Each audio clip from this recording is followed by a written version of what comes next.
First off, I want to introduce myself in addition to what Tim already mentioned. As you can see through the visual proof, I started out my tech career in 1986 as a child model for Apple in Helsinki, Finland, where I'm born and raised. And like any Gen Xer from Finland who's worked in tech, I've also worked for Nokia back in their heyday, made my way into the United States and New York in particular about 10 years ago, and have since worked from where I'm standing, some pretty interesting companies. And currently, I'm just about to have my first Teachiversary at Teachable in a few days. I'm VP of Product and part of the leadership team at Teachable. And a quick subtle plug about Teachable, if you are not aware of the company, we are a platform that helps people who have knowledge or information that's worth money. We help them monetize it by allowing them to either build online courses and businesses revolving around online courses. And as of this week, also monetize their time essentially through one-on-one coaching and down the line a lot more. But basically our core mission is to help creatives and people with knowledge monetize that knowledge through digital means. And of course, I have to plug the fact that we're always hiring, and more specifically, I'm hiring for a PM. So if you're a PM that's passionate about managing identities online and connecting different tools to tool chains through integrations, please hit me up. Couple of things I want you all to walk away from here, regardless of where you are on your career as a product manager. Right now, like if I rewind even 10 years, product was kind of a thing that was Silicon Valley exclusive. And that's why, I of course wanted to take the volley from Tim in talking about New York product. Like 10 years ago when I came to New York, product was like barely even a real thing. It started popping up, but it was still very much just like an entry-level job almost at tech companies. And in that 10 years, we've matured to where like the title CPO is no longer an anomaly. But unfortunately, as fast as we've gotten those seats, we're also losing those seats because we start seeing people Peter Principle into those seats and then kind of lose steam. And if you don't know what Peter Principle is, it's a fun little paradigm where in a hierarchical environment, people generally get promoted to their lowest level of incompetence, meaning you get promoted until you start sucking at your job.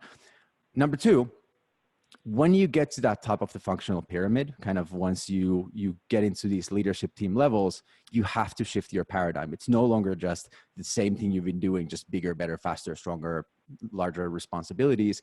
It's a paradigm shift and it's a new language. And I want to make sure that I drive that point home today. Number three, to give kind of a spoonful of sugar to that medicine from point two, you're still going to be able to lean on the skills you've built until now and from here on out. Everything you've ever heard at Products That Count events or any other product-centric thing, they're still going to be your superpower, and you're going to be able to build upon those. You just have to flip a bit to reconsider how you're approaching things. The ulterior motive, the real takeaway that I'm hoping to have like a little call to action here is that in order for our craft to keep maturing and to keep being a force of change and to keep being a fundamental thing you need to build great products in the world, we need you. Again, whatever level you're at right now, I really need you to take an interest in cultivating those skills you're going to need once you reach that level in which, the door to the executive chamber opens to you. And I want you to do it because I want you to consider the future generations of product. And I want you to understand that us getting good enough to be leaders and executives paves the way for a lot of cool product innovation in the future. So please, I don't know how impactful my next 25 minutes can be, but hopefully it'll get you somewhere down that path of excitement. Okay, I want to talk to you about a young fella. I turned 41 yesterday, so it's a good time to be self-reflective here. But 5 years ago, I was this mid-30s person who had just kind of found a home from product after 15 years as like different flavors of engineering. Like back in Finland in the early 2010s, nobody really had product managers. Well, Nokia actually did, but that's a different story. But anyway, like the notion of product management didn't really exist in my world beyond the product owner role in the Scrum process. But I had finally discovered product as my spiritual home after doing producty things for 15 years in engineering. And I had finally found a home in product. I had landed at Shutterstock, awesome job, publicly traded company, especially working on the music and video side, like super cool. I was full of hubris, full of hot air.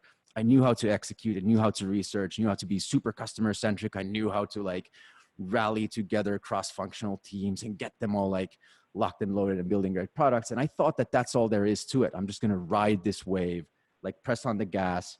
And this is going to get me wherever I want to go. And, it did get me to a lot of places, director, VP, and like more and more responsibility. But then all of a sudden I start realizing I'm just like hitting these brick walls, and I'm starting to notice, like, I talk to the board for the first time and I see them falling asleep after 5 minutes of me yammering. Every time I talk to the executive team, try to push something through, I'm just like run into people just kind of staring through me. And of course, I was a young mid-30s hubris-filled person. I thought it was them. I thought it was like, I'm the glorious genius here, and these people are clearly morons. So I kept banging my head on that brick wall, and I thought that it's just, again, the world against me. Fast forward a couple of years, nothing had really changed. I had gotten more responsibility, gotten really good at all the kind of execution stuff, but still feeling not heard when it kind of comes to like the executives and people in power. And I got a really cool opportunity to start working with our head of biz dev, building out a strategy for Shutterstock's API products, or what's now known as their platform services. And me and that person worked super close together for, time is kind of a blur by now, but like, I want to say 4 months, 5 months, just like building a business plan, basically, as if we're two co-founders. And that, I want to say that relationship was one of the most pivotal ones in my career, because I was able to start seeing the other piece of the puzzle that I had been lacking. In all my talk about like execution, process, org structure, all that stuff, I had completely forgotten that there's a connection that needs to be made with kind of the business side of things. And in that process, again, I still didn't realize that was the missing piece, but I finally started getting into the, doing financial models with this person, projecting revenues, projecting costs, building headcount ramp ups and all that kind of stuff. And I saw the difference when we presented to people and we had this angle to our work. I could see them take an interest. We presented to the exec team, the board, and they were all like, this is dope. This is great. And I was like, well, hold on, wait a minute. At the same time, I could see that this person I was working with needed what I had to give. Like, they needed the execution, they needed the research, they needed the market positioning, they needed all that stuff because they didn't have it. And I started realizing that there's definitely something here. And like the takeaway was like, well, what got me here is not going to get me there. I have to switch gears. A little bit of, thrashing around and soul searching and figuring out what my lane is. These two ladies find me in the ditch. And for some weird stroke of grace, they're like, cool, let's take this kid, 38, whatever by then, and let's start building on building on his questionable talents. And if you don't know who Shelly Perry is, you definitely need to look her up and start following her Scale Up Edge network. If you don't know who Melissa Perry is and you're in product, good time for some self-reflection. She's dope. If there are rock stars in the product universe, she's one of them. Anyway, they took me under their wing into this, Melissa runs Products Labs, which is a product consultancy, and Shelly was working at Insight Partners, that is a New York-based venture capital company. And they had built this program where they basically started building new CPO level talent. And of course, I have to mention that Melissa also runs Product Institute that just so happens to be built on Teachable. Anyway, back from the plug. And I started working with a whole bunch, like several dozen of Insight's portfolio companies, all the while having hard facts pounded in my head by both Shelly and Melissa, who've both been there and done that. And it was really eye-opening, especially because I got to work with obviously like thriving and successful CPOs who are just like killing it and really making a good name for product. But I got to work also with people who are like, an inch away from being managed out of the leadership team and who are clearly Peter principling out. And I was observing them, and I was like the biggest kind of stroke of self-reflection was that, you know, I would have done the exact same thing. Like, I'm looking at these people who are demonstrably failing at their job. I'm looking at what they've been doing, would have done every single thing the same.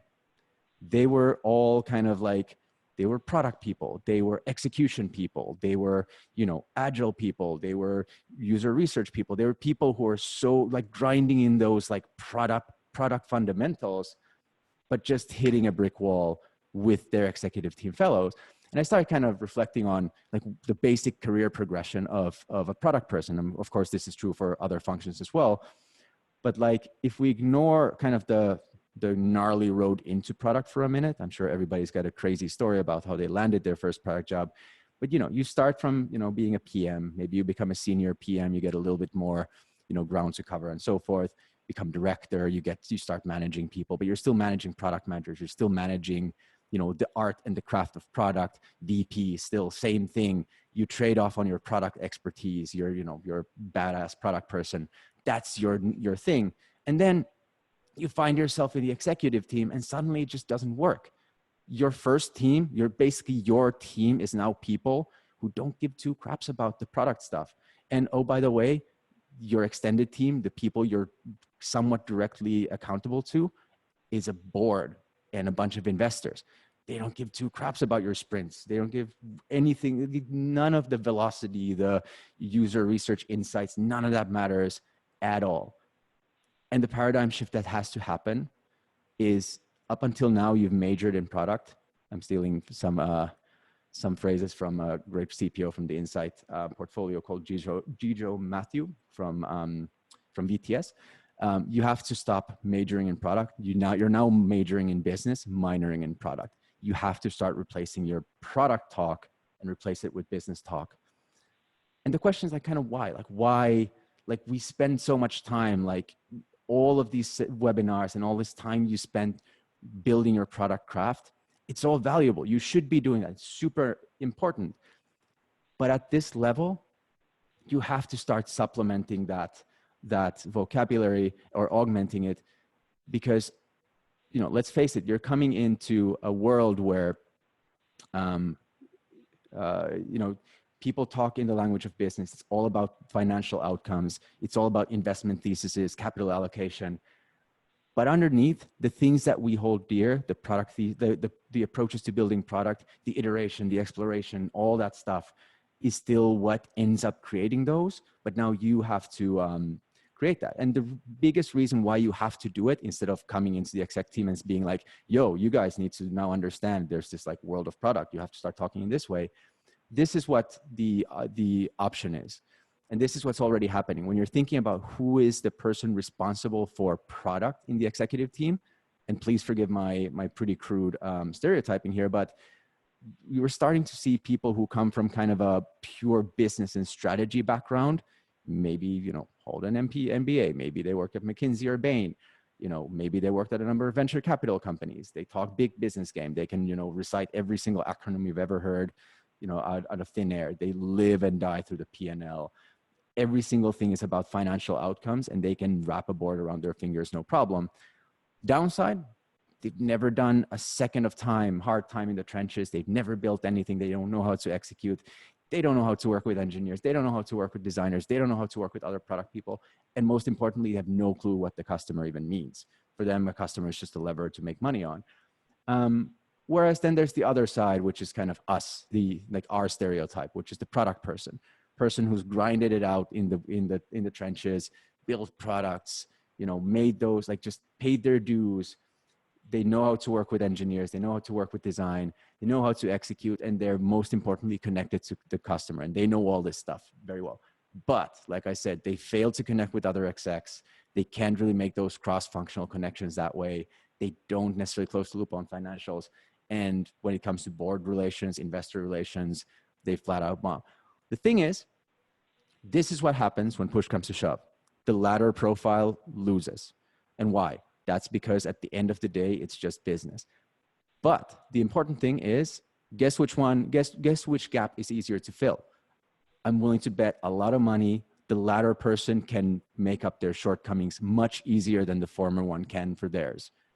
For people like us to learn what it takes to be in a leadership team is much, much easier for somebody who just comes at it from like the world of frameworks and the world of kind of business paradigms, learning what it takes to build product. And ultimately at that point, like I said, like all the stuff that we know and hold dear is super important. The role of a CPO, or kind of the product-centric executive team member, is really to be a translation layer between two worlds. Like the whole world of business, it's very much like traditional 20th century industrial era management still. And, you know, of course, change is happening, but it always happens frustratingly slow. It's all about like plan first and execute then. It's algorithmic, meaning you do A, if you do B, you do C, and good things will follow. All about business value and very much top down. Meaning, here's what we're going to do, chop it into pieces. You all do this, you all do this, you all do this, we'll be good. Whereas, as we all know, our world is very different. Our world is all about exploration, iteration. It's centered around creating value for the customer. It's very heuristic, meaning we allow for the process to feed back into, like, as we execute on our plans, what we discover during that execution feeds back into our plan. It's not by, by the number.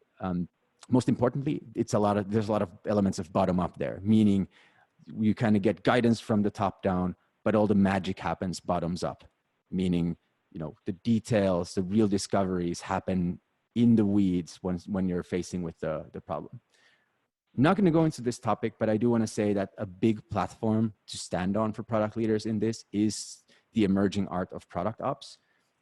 Melissa, I linked here. Melissa has an awesome webinar on this topic, and her and her Products Labs team is cranking out new material all the time. And as you can see from the Google search page, every single product tool right now is on a race to own the concept of product ops. It's an emerging thing you all need to be aware of, and it really centers around that translation layer. How do you let these two worlds live with each other? How do you build CPOs, the capabilities to translate between these two often conflicting worlds? Now, what should you do? And more importantly, like I want to make sure everybody knows, I know there's a bunch of people who are probably in their early stage of their careers, first job, second job, whatever, and probably some more advanced people. Whenever you start doing this stuff that I'm proposing, the earlier the better. Honestly, even if you're like an entry-level PM, honing these skills will multiply your value. They will make you better unequivocally.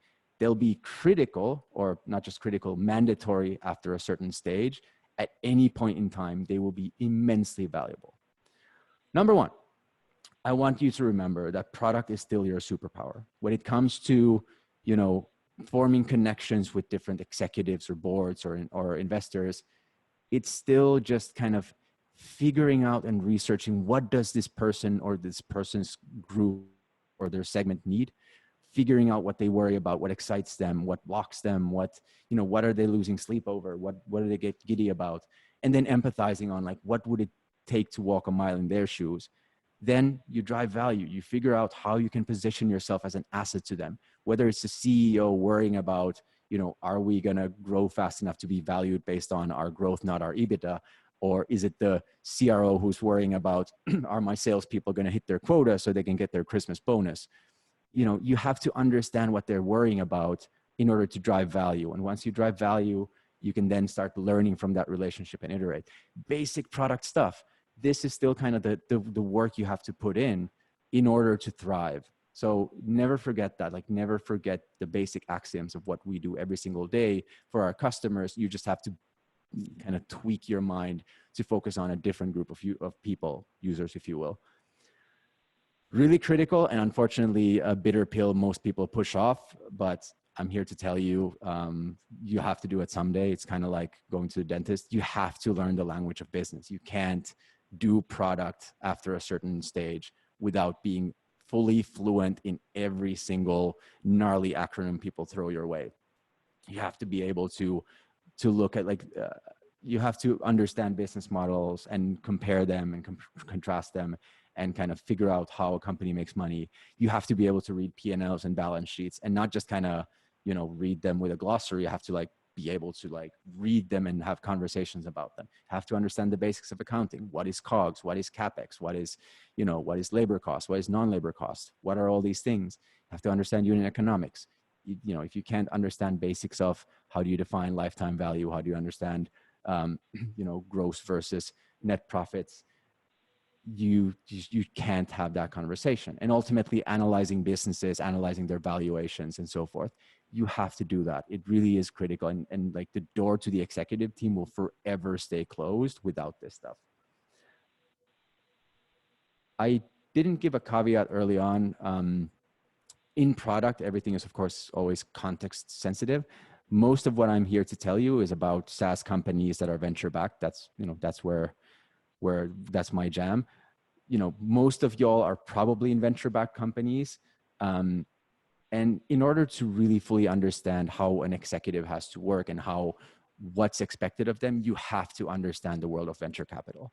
You have to understand different types of venture capital companies, what their investment thesis is. Is it early? Is it late? Is it short hold period, long? All this stuff you have to understand, because product has this kind of annoying yet very cool tendency of always playing the long game. It's always the cumulative returns that like give you wild hockey sticks down the line. But guess what? You have to understand what the company has to be hitting in order to understand when the short-term gain is better than the long-term awesome cumulative returns or the perfect play. You have to understand valuation principles, why sometimes it's cool to burn through a bunch of money in chase of growth, and why sometimes it's important to clamp down your EBITDA margin. You have to understand funding rounds. You have to know what it means if your company raised a bunch of money a couple of years ago and is looking to run out of money 2 years from now. You have to understand if there's, it's prepping for an IPO, or if the investor is looking to get their money out in a year. You have to understand this stuff, because it profoundly impacts the way you have to run the show and the way you have to interact with the other executives. And if you don't, you're always going to feel left out. You're always going to be, kind of chasing your tail or catching up. And that's frustrating. And you're not going to be able to do good work in that environment. Specialize. I just wrote a blog post on kind of how to methodically look for work. And a big part of that was like, I'm a huge believer, both in the world of products and in the world of personal branding, in specializing, like finding your core product market fit. And the same goes when you're trying to get to executive team levels, because stuff gets really complex at executive team levels. And the more you can kind of nail down the specifics of a certain scenario, certain sets of parameters, the better you'll probably survive and thrive there. For example, like I've found that I'm a SaaS person. I generally only want to work on platforms or marketplaces. I'm best at the growth stage, somewhere between product market fit and IPO. Again, I'm personally not a big B2C person. I prefer B2B, but in B2B, I prefer more down market. I prefer go-to-market motions that are self-service, sales assisted.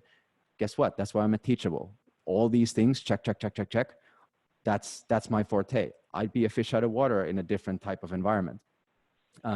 Don't be afraid to do that. Like, figure out what is really your niche when it comes to what type of companies you want to be in. And it'll be much easier for you to navigate things like leadership team responsibilities. This is probably true for all levels of product anyways, but I want to make sure that I mention it in this context too. And then you have to expand on what strategy means. Like, we talk a lot about strategies in product. And often we kind of we stop at the point of like what to build and kind of like who it's for, but then we ignore the go-to-market strategy. We ignore the business strategy.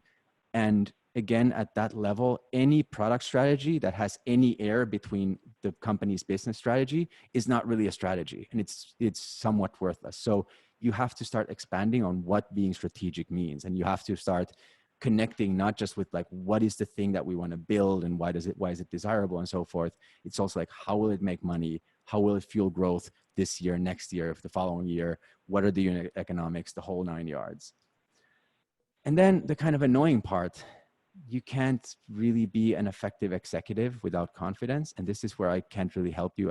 Actually, if anybody wants to help me, constantly struggling with this one. Some people will use the words executive presence. kind of want to call BS on that. That's all sorts of problematic. But anyway, you have to be able to find the way you carry yourself with poise and present yourself as somebody who, you know, is worth listening to, is knowledgeable. And honestly, like for me, a huge part of the final leap was just finding my confidence, or at least a part of it. I'm still searching for the rest. And making it you. So it's not like wearing a power suit and kind of like, unless that's your confidence, but you have to find your own way into it. And then lastly, I've talked a lot about all this paradigm shift and focus on the business, focus on the executive team, the board and investors. Don't forget you're standing on the shoulders of giants. Like your team, and not just like the product managers, the product designers, the engineers, the QA engineers, the whole nine yards. They are the ones who do the tough work, and you're there in service of them. You're learning all this new language. You're like, you know, we're learning to interact with different types of people in an effort to clear the space for them to do magic. And never forget that that's the whole point here, is we need product leaders to clear that space, to make sure that we have product people and like technology and R&D people of all types that get to do the work in the way that we know it needs to be done. And it can't happen if we don't have product people in the leadership team that understand they serve the product team or the R&D team as a whole. All right, almost at the end. Please have some questions ready to go. I'm refreshingly on time. Here's a couple of tactics, very simple. Obviously, like read a book, super simple. This was probably not the best business or finance book out there, but I keep recommending it because it was very game-changing for me. I read this book called Financial Intelligence. Super simple. It's basically a book written for non-financial managers to understand the world of accounting, finance, and so forth. Basically just does a great job at drilling in the basic details of P&Ls, investment theses, all that good stuff. And then if you want to go, you know, deeper into the world of Silicon Valley, VC, Secrets of Sand Hill Road, I mean, can't really promise it's a fun read, but at least it'll kind of crack open some of those doors of understanding VC. But you have to dig a little deeper than those. There's, like I already mentioned, like my biggest pivotal moment was being able to work super closely with somebody, either in a peer-to-peer or a mentor-mentee relationship that's not in product. That's somebody that has complementary skills to you. Like make connection in the place you work at right now, past coworkers, whatever. Find people that you can learn from that are outside of product. Again, the cross-functional, like not just cross-functional as in tech, but cross-functional across the whole company, connections and empathy is what's going to drive you. Like understanding what sales worries about, what biz dev worries about, what marketing worries about. Like that's going to be a big part of that currency you trade on. Teachable representative here, please take an online course. Plenty of good ones on Teachable, probably on other platforms too, but you know, hey, we don't care about those. Really good tip that helped me a lot is find weird enjoyment about reading public company filings and news about them. They're a treasure chest of really cool info. I personally like Spotify's because they do a great job at editorializing their stuff. And also I'm somewhat passionate about the company anyways. Still, they do a great job editorializing their quarterly reports. I'm a huge fan of Datadog's recent pre-IPO S1, partially because it was kind of, you could tell it was their opportunity to flaunt ridiculously good numbers. And so they wanted to, you know, do it with pride. And their S1 was awesome. But seriously, like all public companies release quarterly filings, every IPOing company releases an S1. Those have so much information, and that's the stuff you need to know how to talk about. You know, my favorite newsletter is Stratechery. My team knows very well how weirdly passionate I am about it. I read it every single day. Okay, sometimes it piles up a little bit, but still I read it all the time. It's helped me so much in building that bigger picture strategic muscle. And I can't help but name check the stuff that the OpenView Ventures people are doing in terms of content marketing. Their OV Build podcast is awesome. Yeah, hat tip to them on awesome content on growth stage, product-driven growth venture-backed companies. But that's it. That's the whole thing. Just launched a new blog just by happenstance. I hear those are cool again, and Medium kind of sucks. So go check it out. follow me on Twitter, hit me up. Let's talk. Awesome, Tommi. Thank you so much. So many great insights. In terms of Q&A, if you folks on the Zoom interface, if you go down to the bottom, there's a little Q&A tab. Pop that guy open and jot down any questions that you have. Tommi will take the ones that he feels most comfortable responding to. So yeah, please don't be shy and add questions in the Q&A channel. So there's already a question about resources, blogs, books that I recommend on business model and strategy around platform API services. Honestly, that's going to be stratechery all day long. Like, it's a paid for newsletter. So it's $100 a year. But there's a weekly article, like a longer article that's free. Just reading those weekly articles is going to get you super far. I'm not going to, I can't help it. I'm a Ben Thompson fanboy all day long. Do you need an MBA? I am a 2-time college dropout. So I want to say no. And I've done all of my jaunts with education in Finland. So I have absolutely no idea what ultimately what the MBA curriculum is. So I'm going to say it's probably a good thing, but I've been able to survive for a couple of decades in this wasteland of a tech industry without any sort of formal education. Every job posting is going to have a long list of like, you have to have all these crazy credentials. Once you've done the time, once you've paid your dues, none of that matters. It's what you can do and how you can represent yourself. Anybody have anything else? That quiet before a lot of questions start, right? You always need to leave a little bit of space. Yeah, I have so many questions for myself too, but I think I'll spare you all those. Okay, so a question about a lot of venture and private equity owned company places their own CPOs at portfolio companies. What are your thoughts on getting involved in that circle? That's true to a degree. And even at Insight, like, yeah, we ran a whole bunch of CPO searches. But to be honest, especially right now, the supply and demand is so out of whack. Like, there's so many companies waking up to the fact that you need a product-minded person in the executive team. And there's like 200 people on the East Coast that can actually do the job. So I don't think any venture or PE portfolio has such an ample supply of CPOs that you have to swim in somehow through the back door, but it never hurts to have connections. So if you can find a way to make a name for yourself in kind of, most VC companies nowadays run their own different kind of networks or product guilds. I'm involved in a few, and I'm sure I think, Tim, wasn't that how we met? Through First Marks product guild? Cool. That's right. There we go. There's value in those things. So get involved. Yeah, every VC company wants to create value for their portfolio right now, and they're all figuring out what the right way to create, professional services and all that good stuff. Anyway, questions aplenty. I'm going to take Vishal's question just because I think he knows my answer. But why do I prefer working at VC back versus public? Part of that is just life cycle stage. I prefer, this is a horrible way of saying this, but I prefer preventative care over, palliative care. I like companies before they become sick and before their problems become systematic. Once you're like deeper into the growth stage, once you're public, if there's something fundamentally wrong with your company, you're just going to be rolling with the punches. When you're a $10 million company or so, when you're 20, 30, even at like Teachable stage today around like 40 million or so run rate, it's still fun because we can still fundamentally impact those patterns and paradigms. So I prefer VC backed. Why do I prefer VC backed over bootstrapped? Thrill of the ride, I guess. I would love to, and maybe I'll find my bootstrap muscle later on, but right now VC backed feels like the right thing.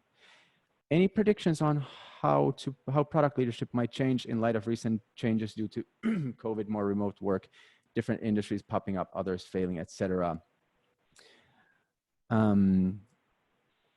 I am a horrible soothsayer. I'm willing to say that that's not going to have a dramatic impact in the role of product as a part of leadership.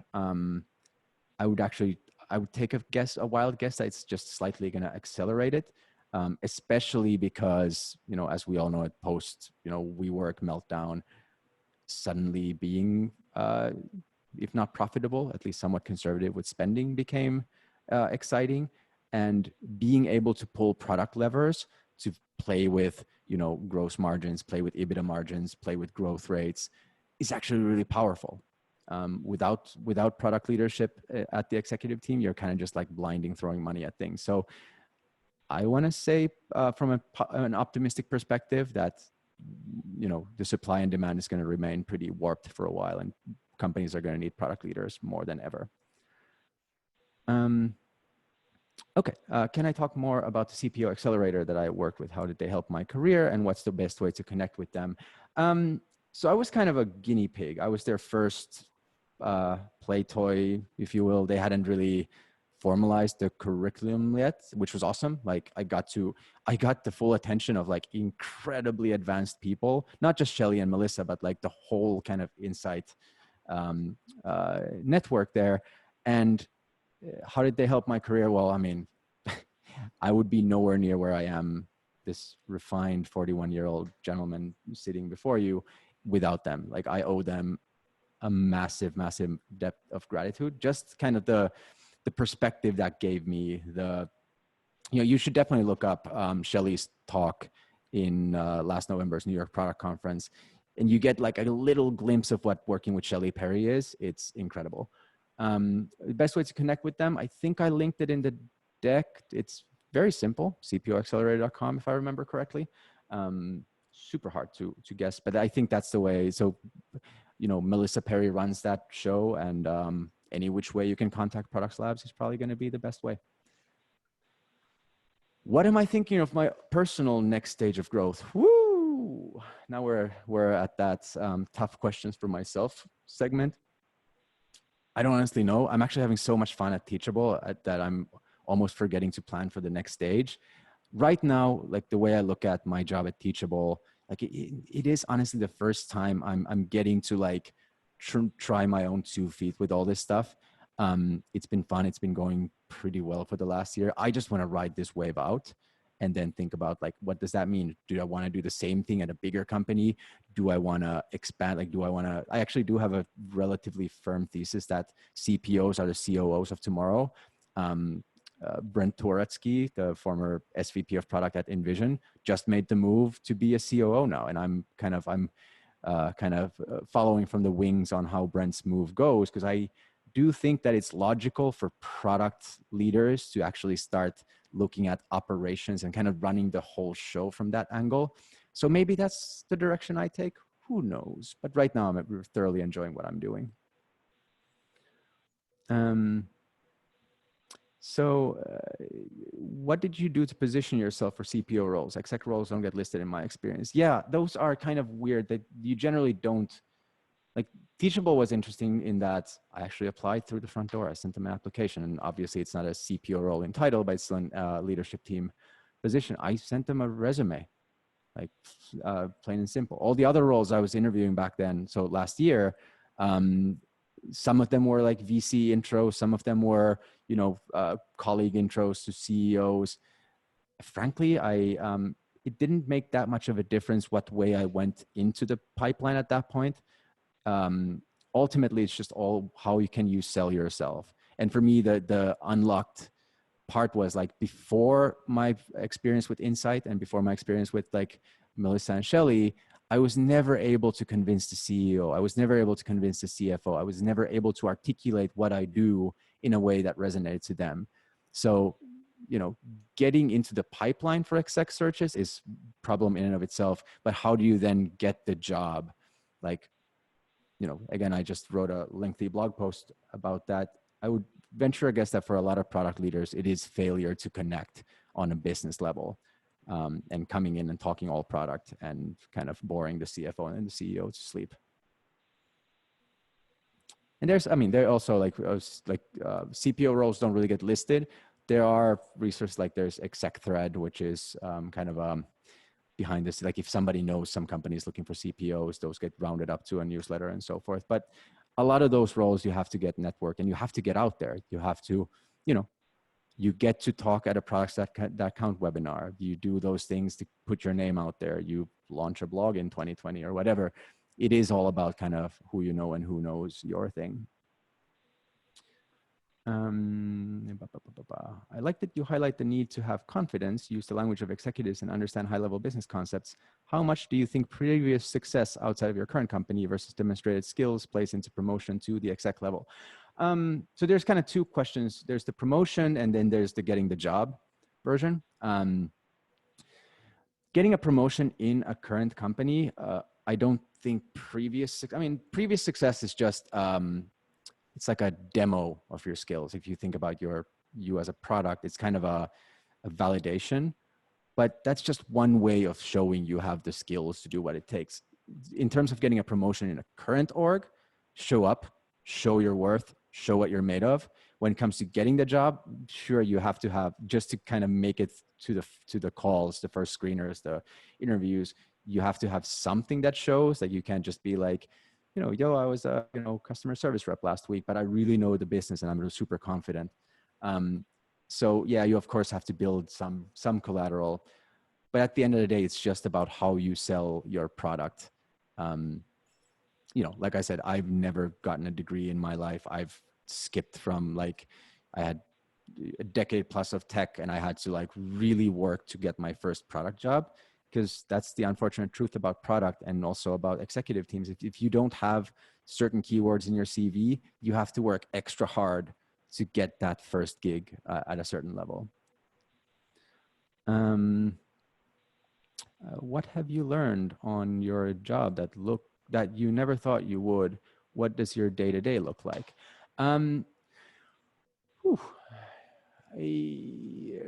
So many things. So I still try and learn all the time. And generally the things you'd never thought you'd learn that's the good stuff. It's the unknown unknowns. It's easy to learn the things that you like, oh, I need to learn, the business, the language of accounting. Now, go learn it. But when you get surprised with like unknown unknowns, that's the good stuff. I think, okay, the one thing that always jumps to mind is I came from Finland to the United States. And that was I want to say my biggest professional obstacle was learning how to communicate in a truly multicultural, like basically in New York, where like every culture, every type of person is represented. And I had to relearn how I try and influence people from the ground up.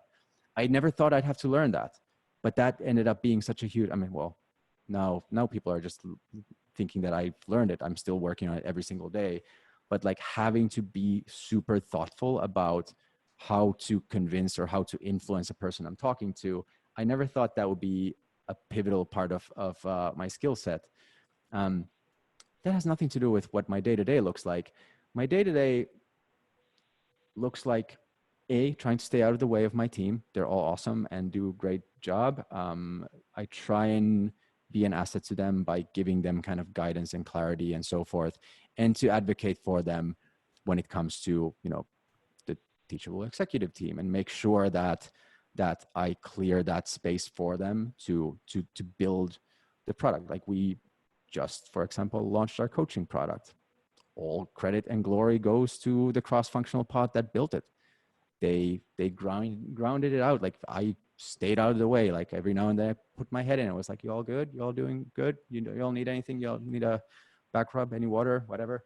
And whenever they had problems, I tried to remove blockers from them. But that's what I look at my job. Like for me, if I can make myself redundant, then I've done my job really well.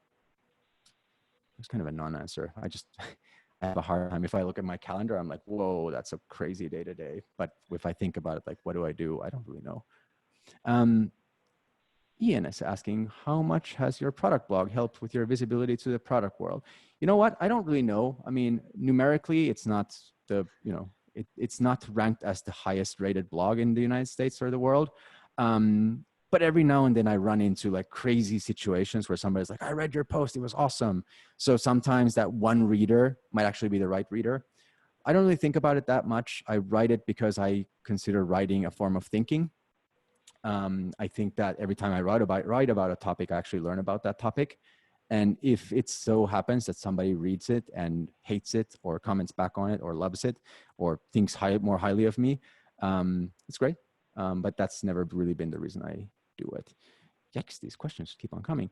Mark Stefan is asking, becoming a CPO and even VP levels typically requires management experience, leading teams of product managers. Do you have any advice for informing a company that you're ready and able to take the next step into career growth?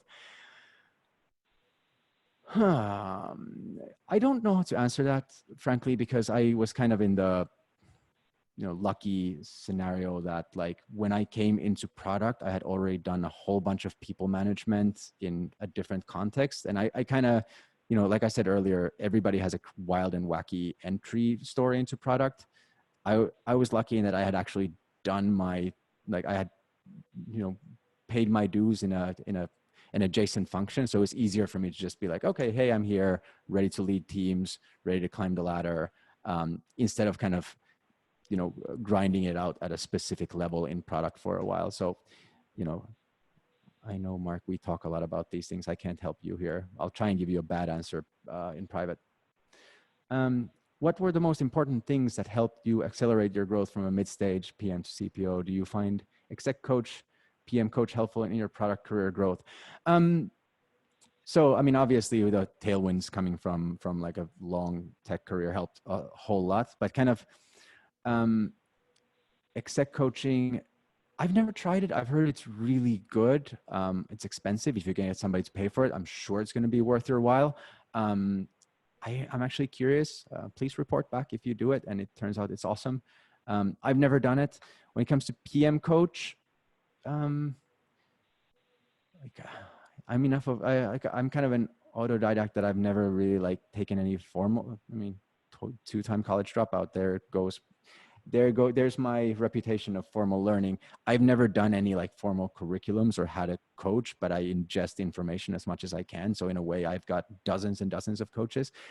But I want to reiterate one thing that I said earlier. And when it comes to going from mid-stage PM to CPO, the earlier you can start branching out from kind of the product lane of thinking about product and product things and product, everything within product, the better.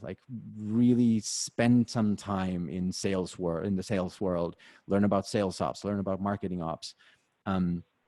That's the thing that's gonna change a lot when you can really understand the business end to end. But yeah, that's a bad answer. That's all I have, unfortunately. What do you mean by staying out of the way, and how do you know as a CPO that you're being productive? I really hope that's one of my team members. So staying out of the way means that the way I look at good product development is management and leadership's job is to remove ambiguity and provide context and information and kind of strategic guidance that's sufficient to allow for full empowered autonomy in the front lines. Because I'm a firm believer that the magic happens on the detail level, like the discoveries, those aha moments, the understanding of the customer. So for me, it's all about putting the individual contributor PM and the individual contributor designers and engineers that they work with on a pedestal and kind of, servant leadership, whatever word you want to throw at it. For me, it's if I have to step in and kind of impose myself, I'm kind of disappointed in myself at that point. That's what I mean by staying out of the way, is not getting in the way of magic happening. I know that's kind of an abstract answer, and I struggle with that every now and then myself, but I do firmly believe that I want to lift people, not somebody, I can't remember who, had a great line in a blog post recently, build a system, not a legacy. I don't care about my name being on things. I don't want my thumbprint to be on things. I want to build a system that creates awesome things, meaning that, the teams within that can do their best work. That's what I mean by staying out of the way. That's kind of an ambiguous answer. Tommi, we'll take one more and then we'll wrap up. Great. As luck would have it, there is only one question left, I think. What are your tips for learning how to influence people in different approaches? Oh my gosh, don't take tips from me on that, because I started from below the bottom, and I've only barely scraped my way into kind of table stakes normal human being. Empathy, like that's one of our product fundamentals, like understanding how different people think. It's hard. It's super hard. I don't even know how to, like, I've just winged it. Fail miserably every now and then, but just empathy on different viewpoints, hearing people out. This is also hard for me, but like shutting up and listening. You know, for example, like whenever I interview for a job, I want to often early on in an interview, I want to get in a question of kind of like, you know, what are you looking for in this role or whatever, which means like once you can hear a person use a set of words or express their thoughts, and then you kind of like rally around those thoughts as opposed to like, like dropping your own in, that's a really good place to be in. And I'm not saying that as like a manipulative, like a form of manipulation. I mean that purely from a place of like, when you can meet somebody in the language that they're using and in the frame of reference that they're in, you'll probably have a better chance at influencing them about, you know, making a mark and so forth. Awesome. There's one last question, Tommi. I don't know if you want to answer that. Shit. Yeah. What's my Myers-Briggs? I should remember this. I think it was int J. I remember there was Elsa from Frozen. That's all I remember, which is good, I guess. Elsa's pretty dope. But yeah, I think it was int J. Awesome. Tommi, thank you so much for sharing your insights and answering so many questions. Really appreciate it. Last couple of words from me. So as usual, we care about making these as useful as possible. You will all receive an email in your inbox either tonight or tomorrow asking for some feedback. We do that in the form of NPS. So please share, you know, what you thought was really great and how we could improve these to make them more useful going forward.